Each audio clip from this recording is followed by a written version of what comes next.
তার জন্য সন্তান জন্ম দেওয়ার প্রয়োজনীয়তা পড়ে না। আসি আমাদের শ্রাবণের কথায়। আমরা যারা দেওঘরে থাকি প্রত্যেকেই জানি যে গোটা দেওঘর জুড়ে এখন উৎসব চলছে, কারণ বাবা বৈদ্যনাথ ধামের মন্দির এখানে, বিশ্বনাথের মাথায় জল ঢালার জন্য চারিদিকে গোটা দেওঘর নগর জুড়ে উৎসব চলছে।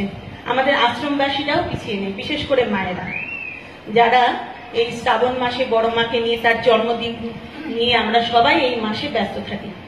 নানান রকম অনুষ্ঠানাদির দ্বারা, মাতৃ সম্মেলনের দ্বারা, গান সংকীর্তন সবকিছুর দ্বারা আমরা বড় মাকে নিয়ে আমরা সবাই ব্যস্ত। কিন্তু আমরা যখন বড় মার কথা বলি, বলতে গেলে আমাদের একটা কথা বলতেই হয়, তার মাতৃরূপের কথা। যদি না বলি তাহলে হয় না। কারণ আমরা শুনেছি এখানে অনেক বয়স্ক মানুষরাও আছেন যারা হয়তো বড় মাকে প্রত্যক্ষ দেখেছেন। আমরা অনেকেই আছি যারা বই পড়েছি বা বড় মার সম্পর্কে শুনেছি, কিন্তু অনেকেই আছেন এখানে, অনেক বৃদ্ধ বৃদ্ধা অনেকেই আছেন হয়তো প্রত্যক্ষভাবে বড় মাকে দেখে থাকবেন। অনেকের কাছেই শোনা যে একবার তাদের খুব ফুটবল খেলার শখ হয়েছে, কিন্তু সেই সময় তো মানুষের হাতে এত পয়সা কড়ি ছিল না। তখন তারা কি করবে, কে বা তাদেরকে সেই যোগান দেবে ফুটবলের? তখন তারা নিরুপায় হয়ে সবাই এসে নাকি বড় মার শরণাপন্ন হলেন। বড় মারও সেরকম তখন পয়সা কড়ি নেই, যাই হোক বহু কষ্ট করে তিনি একটা ফুটবল নাকি জোগাড় করে দিলেন। কিন্তু এই যে জোগাড় করে দিলেন তাতে বড় মার ফুটবলটার প্রতি কোনো স্বার্থ নেই, স্বার্থ হচ্ছে সেই বাচ্চাগুলোর মুখের আনন্দ। এবং অনেক বৃদ্ধাদেরও আমি বলতে শুনেছি, যখন তারা পাবনা আশ্রম থেকে যখন দেওঘরে এসেছেন তখন তাদের দুবেলা ঠিক করে খাবার জুটত না, অনেক রকম অভাব অনটনের মধ্যে দিয়ে যেতে হয়েছে।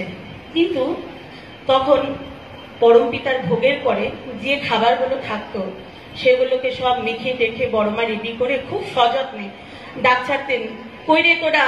তখন সবাই হুড়মুড়িয়ে আসতো, এসে তাদেরকে বড় মা একটা করে দলা হাতে মুলে দিতেন এবং সেগুলো তখন সেই ক্ষুধার্ত বাচ্চাগুলো খুব তৃপ্তি সহকারে খেত। এরকম গল্প আমরা বহু শুনেছি।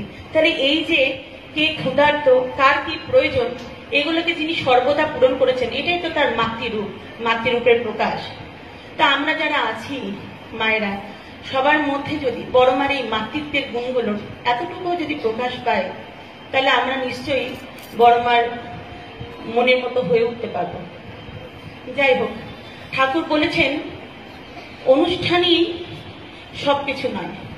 আমাদেরকে শুধু অনুষ্ঠান করলে হবে না, আমাদেরকে নিজেদেরকে পূরণ করে চলতে হবে।